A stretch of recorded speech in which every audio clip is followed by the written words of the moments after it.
PSAT di Manowari ada 2 dan ketuanya berbeda. Harapan saya tentunya kita harus bersatu kembali.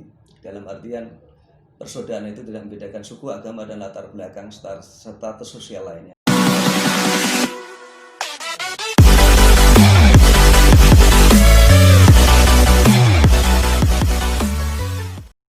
Terus Manowari ada cabang baru, mungkin sampai mau nanyakan yang lain tentang itu, monggo silakan, kalau mungkin ada nanti kita akan singgung ini. Ya, untuk pertanyaan selanjutnya Mas, yang melihat kondisi PSAT yang sekarang kan ada yang bilang PSAT terpecah jadi 2 nih. Di Manowari ada 164 dan cabang Kabupaten Manowari. Sampai gimana Mas untuk lihat kondisi saat ini? Iya, mungkin sebelumnya saya mengucapkan terima kasih dulu kepada adik-adik saya ya, yang tadi saya menceritakan sebelumnya cerita berdirinya cabang di SA maupun cabang Manowari. Sekali lagi saya mengucapkan banyak terima kasih kepada seluruh warga yang telah berjuang membentuk PSAT cabang 164 Manowari bersama saya, sehingga bisa menciptakan banyak warga. Semoga apa yang saudara-saudaraku lakukan mendapat balasan yang terbaik dari Allah Subhanahu wa Ta'ala, Tuhan Yang Maha Agung. Saya juga mohon maaf selama kita berjuang ada hal-hal yang kurang berkenan di hati. Tentunya saya sebagai manusia biasa mohon maaf dan kita bisa saling maafkan.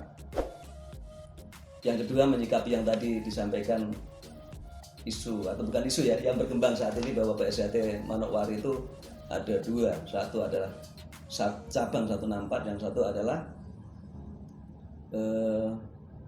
cabang Manowari. Secara pribadi saya juga prihatin dengan kondisi saat ini.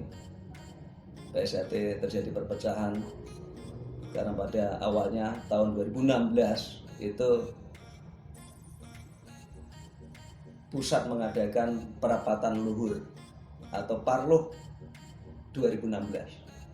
Pada saat itu saya sebenarnya diundang sebagai peninjau, tapi saya tidak menghadiri acara itu. Yang hadir adalah kalau nggak salah Mas Sitno, Mas Asis, atau mungkin juga Mas siapa yang hadir. Saya juga tidak tahu yang ada di sana. Yang jelas saya tahu adalah Mas Asis dan Mas Yetno.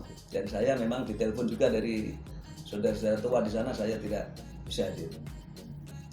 Jadi Parloh itu dilaksanakan sebenarnya kan memilih ketua umum. Kalau lihat sejarah, pada saat sebelum Mas Maji itu Mas siapa itu? Sebelum Mr. Maji, Mas kakaknya Mas Gimbong. Jadi kakaknya Mas Gimbong itu saat itu juga mengkondisikan bahwa yang menjadi ketua umum adalah Mas Maji. Sehingga kalau saya lihat, ya mohon maaf pada saudara-saudara sepuh saya, dan saya memang selalu ingat karena saya selalu di lapangan, Mas Maji itu selalu berdampingan dengan Mas Taufik. Makanya perapatan luhur Parloh itu ketua panitianya adalah Kang Mas Dr. Engineer Muhammad Taufik SH MSc. Itu ketuanya. Sehingga beliau mengundang semua warga, yang saat itu saya dengar adalah ada warga sepuh yang juga mungkin tidak dipakai oleh Mas Maji, tapi diundanglah oleh Mas Taufik saat itu. Dan perlu diketahui di dalam ADART saat itu belum ada perubahan. Artinya apa? Yang memilih ketua umum itu adalah Majelis Luhur, dan saat itu ketua Majelis Luhur terpilih adalah Kang Mas RB Wiono. Walaupun dalam Parloh itu ketua-ketua cabang se-Indonesia diundang dengan harapan apa? Dimintai pendapatnya. Tetapi yang memilih ketua umum adalah tetap Majelis Luhur yang dipimpin oleh saat itu adalah Mas Wiono.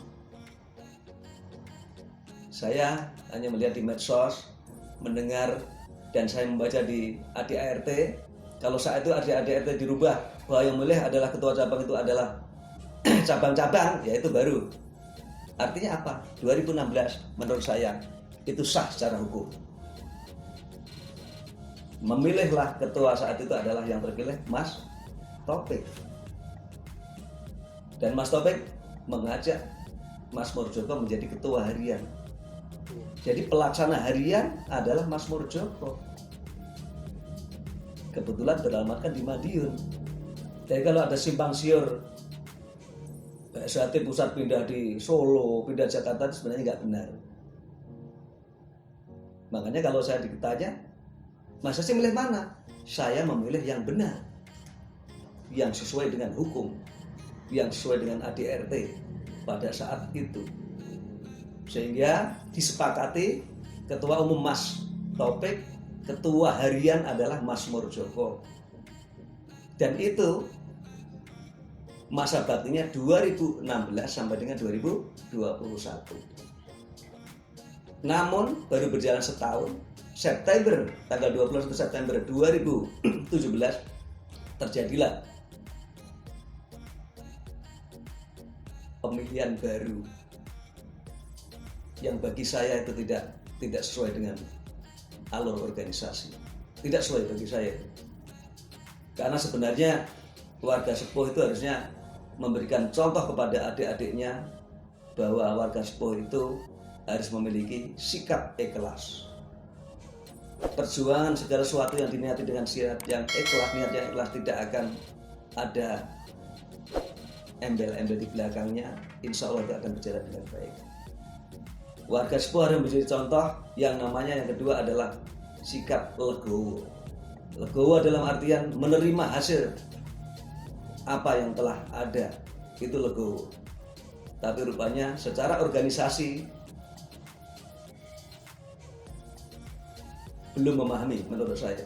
Kalau dia memahami, dia mesti tahu organisasi dipimpin oleh siapa, dan SC itu jalurnya komando. Apa yang disampaikan ketua umum diikuti oleh di bawahnya.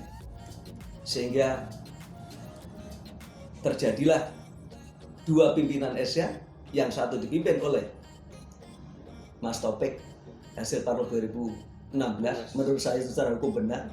Yang kedua dipimpin oleh Mas Murjoko dari Parlo 17.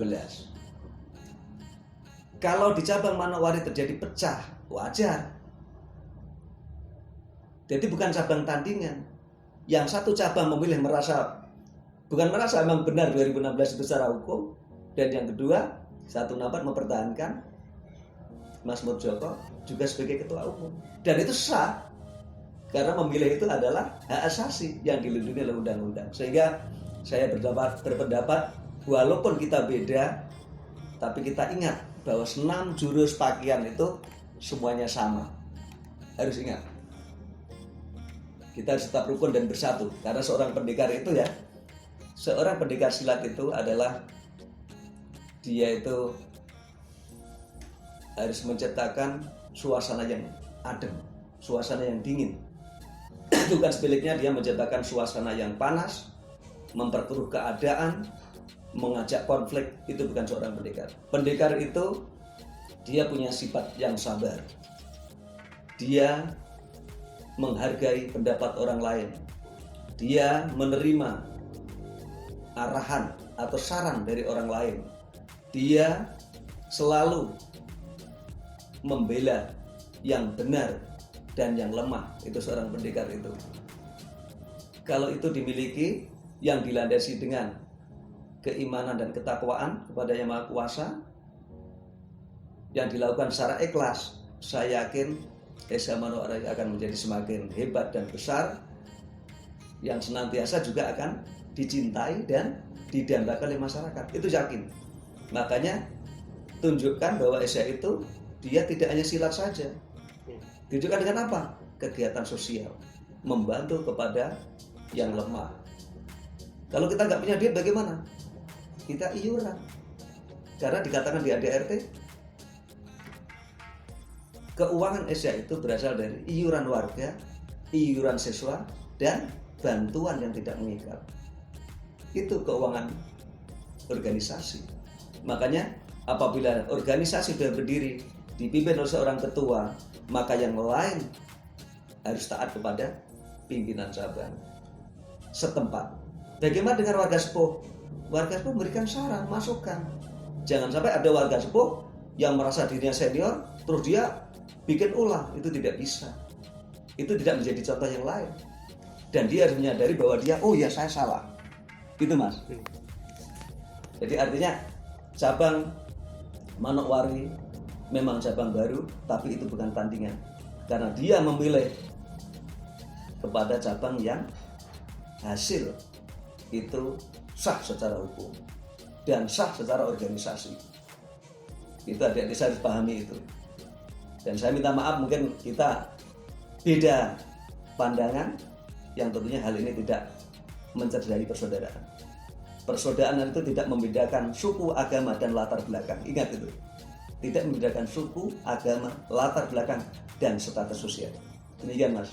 Untuk harapannya Mas Hasim sendiri gimana Mas? Melihat kondisi sekarang kan tadi penjelasan Mas Hasim terkait PSAT di Manokwari ada 2 dan ketuanya berbeda, yang walaupun menurut hukum sah, yang satu 16 yang satu 17. Kalau menurut Mas Hasim sendiri harapannya seperti apa untuk PSAT sendiri, terutama di Manokwari?